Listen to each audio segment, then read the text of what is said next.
Indonesia sedang menjalankan strategi diversifikasi besar-besaran dalam hal pengadaan jet tempur. Melalui pendekatan ini, Indonesia berpeluang untuk mendapatkan 6 tipe jet tempur dari 6 produsen berbeda. Langkah ini disebut sebagai peluang emas karena dapat memperkuat kekuatan udara nasional dengan berbagai teknologi dari berbagai negara, serta meningkatkan posisi strategis Indonesia dalam percaturan pertahanan global. Presiden Republik Indonesia, Prabowo Subianto, baru saja menyelesaikan satu langkah monumental dalam sejarah pertahanan nasional, akuisisi jet tempur generasi kelima Kaan buatan Turki. Dalam suasana diplomasi yang hangat dan penuh senyuman, walau mungkin senyumnya sedikit kaku karena tekanan geopolitik, Presiden Prabowo kini dikabarkan bersiap-siap melakukan kunjungan resmi ke Moskow. Tujuannya bukan sekadar jalan-jalan cari Stroganov, melainkan untuk bertemu langsung dengan Presiden Rusia Vladimir Putin dalam pertemuan bilateral yang dijadwalkan berlangsung dari tanggal 18 hingga 20 bulan Juni. Juru bicara Kementerian Luar Negeri Republik Indonesia, Roliansyah Suemirat, menjelaskan bahwa dalam lawatan ini akan dibahas berbagai topik strategis, mulai dari kerjasama bilateral hingga isu-isu regional dan global yang saat ini bikin dahi banyak pemimpin dunia semakin berkerut. Dan tentu saja, yang paling bikin para pengamat pertahanan menajamkan telinga adalah potensi kembalinya pembahasan jet tempur Sukhoi 35. Si burung besi yang sempat bikin heboh tahun 2018, namun gagal mengudara di langit Nusantara akibat sejumlah kendala. Waktu itu Indonesia sempat tergoda untuk meminang 11 unit Sukhoi 35 dengan nilai kontrak sebesar 1,14 miliar dolar Amerika Serikat. Sebagai mahar tambahan, Rusia bersedia menerima setengah dari nilai tersebut dalam bentuk komoditas lokal. Mungkin kopi gayo, sawit, atau bahkan sambal terasi, siapa tahu. Sayangnya, pandemi dan dompet negara yang mendadak tipis seperti amplop lebaran dari bos, membuat niat baik tersebut batal dieksekusi. Belum lagi pada tahun 2017, mantan Presiden Amerika Serikat Donald Trump memperkenalkan Undang-Undang CAATSA, yang bukan nama jenis makanan, tapi singkatan dari Countering America's Adversaries Through Sanctions Act. Undang-undang ini seperti gebetan yang posesif. Kalau kita beli senjata dari Rusia langsung kena semprot, Indonesia pun jadi serba salah. Beli dibilang melawan, enggak beli dibilang lemah. Namun begitu, benih-benih cinta kepada Sukhoi 35 belum benar-benar layu. Pada bulan Januari 2025 lalu, Duta Besar Rusia untuk Indonesia, Sergei Tolchanov, menyatakan bahwa kesepakatan jet tempur tersebut masih di atas meja. Mungkin saja mejanya besar dan kokoh karena sejak 2018 masih belum juga bergeser. Di sisi lain, Indonesia sendiri sudah akrab dengan Sukhoi 27 dan Sukhoi 30. Jadi kalau nanti si Sukhoi 35 resmi bergabung, setidaknya dia tidak akan merasa kesepian, ada abang-abangannya. Indonesia juga sedang serius memantapkan posisi sebagai negara dengan armada udara paling beragam di belahan bumi selatan. Bayangkan saja, setelah meminang 48 unit Kaan dari Turki dalam kontrak senilai 10 miliar dolar Amerika Serikat, Indonesia langsung menjadi pelanggan asing pertama untuk pesawat generasi kelima tersebut. Presiden Turki, Recep Tayyip Erdogan bahkan memuji kerjasama ini sebagai simbol persaudaraan sejati antar negara, sambil mungkin diam-diam berharap agar cicilan lancar sampai 10 tahun ke depan.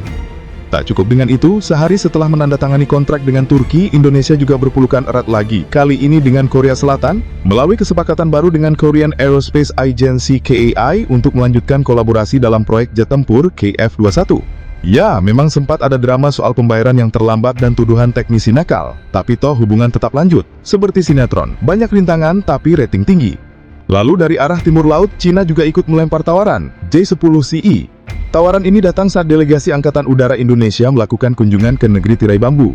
Wakil Menteri Pertahanan Doni Hermawan Taufanto mengatakan bahwa penawaran ini masih berada dalam tahap evaluasi awal. Masih seperti gebetan yang baru ngobrol di DM, belum sempat kopi darat. Dan lucunya, alasan promosi dari pihak Cina adalah karena J-10CE versi Pakistan konon menjatuhkan 3 jet tempur Rafale milik India dalam pertempuran bulan Mei. Apakah ini bukti sahih? Masih tanda tanya besar. Tapi yang pasti Cina tidak cuma menawarkan jet. Mereka juga siap kirimkan kapal, senjata, bahkan fregat.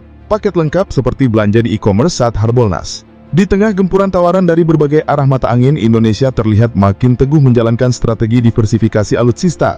Sejak 2022 ketika menandatangani perjanjian pertahanan dengan Prancis senilai 8,1 miliar dolar Amerika Serikat untuk 42 jet tempur Rafale, Indonesia juga sudah menjalin hubungan dengan Amerika Serikat melalui nota kesepahaman bersama Boeing untuk memperoleh hingga 24 unit F-15EX.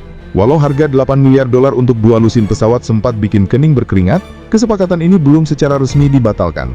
Dengan begitu banyak tawaran dari Prancis, Amerika Serikat, Turki, Korea Selatan, Rusia, dan Cina, Indonesia seperti sedang berada di acara The Bachelor Alutsista Edition, di mana setiap negara berlomba-lomba menunjukkan siapa yang paling layak dipilih menjadi pasangan strategis. Namun, di balik parade jet tempur dari 6 produsen berbeda ini, ada satu kenyataan pahit yang tak bisa diabaikan. Semakin banyak pilihan, semakin berat beban di pundak Menteri Pertahanan dan para perencana strategi militer. Karena ketika semua pintu terbuka, pertanyaan krusialnya bukan hanya mana yang paling canggih, tetapi juga mana yang paling masuk akal, secara teknis, politis, dan tentu saja finansial. Sebab memiliki armada jet tempur dari berbagai negara ibarat memiliki koleksi mobil mewah dari berbagai merek. Namun semua pakai kunci yang berbeda, oli yang beda, mekanik yang beda, dan yang paling merepotkan, suku cadang yang harus diimpor dari berbagai belahan dunia. Kalau sedang damai, semuanya tampak keren di pangkalan ubara. Tapi ketika kondisi geopolitik memanas, koordinasi antar platform bisa menjadi mimpi buruk bagi logistik militer. Belum lagi dinamika internasional yang makin lincah bak pertandingan badminton tingkat dunia. Amerika Serikat misalnya bisa saja sewaktu-waktu kembali menyorot setiap transaksi pertahanan yang melibatkan Rusia melalui kebijakan sanksinya. Di sisi lain, Rusia justru menawarkan fleksibilitas pembayaran dan kerjasama jangka panjang. Turki bersemangat membawa Indonesia menjadi pionir di luar NATO, sementara Korea Selatan terus berharap program KF-21 tetap langgeng hingga ke fase produksi massal. Cina pun tidak mau kalah, mencoba menunjukkan bahwa mereka juga bisa bersaing dalam teknologi tempur canggih. Indonesia, yang secara konsisten menegaskan sikap non-blok dan kebijakan luar negeri bebas aktif, kini seperti sedang bermain di papan catur raksasa. Tapi sayangnya, semua pion di papan tersebut bisa berubah jadi benteng, kuda, bahkan menteri, tergantung siapa yang lagi menang angin. Namun satu hal yang tidak berubah adalah komitmen Indonesia untuk menjaga kedaulatan dan memperkuat pertahanannya secara mandiri dan bermartabat.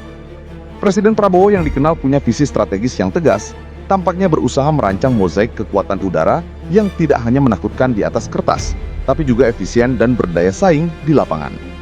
Jika semua rencana ini terrealisasi, Indonesia bisa menjadi negara dengan koleksi jet tempur paling internasional dalam sejarah dunia modern.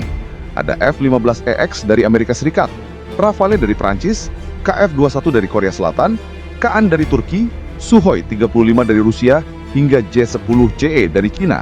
Sebuah potensi kekuatan yang tidak hanya mengudara di atas langit Nusantara, tapi juga terbang tinggi di tengah persaingan global industri pertahanan.